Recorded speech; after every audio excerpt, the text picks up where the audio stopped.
એટલે એક લેબડો હતો અને ડોહો નેચે બરોબર ખાટલો ઢાળી ઊંઘે અને કાગડો આવે. કાગડો કે કા કા કા કા કા. એટલે પેલા ને શું કે આ દાડી મારો બેટો મારી ઊંઘ ખરાબ કરે છે, કોનો દોડો કરવો પડશે.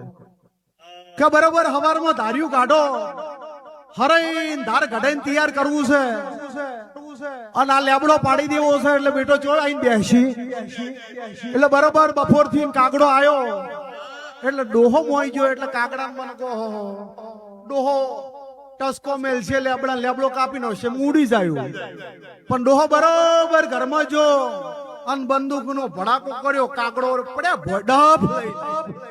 એટલે તંદાડે એને કીધું કર આ કાળા માથાના મોને બોલે હું કરે હું એ કલયુગ આવ્યો વિશ્વનાથ.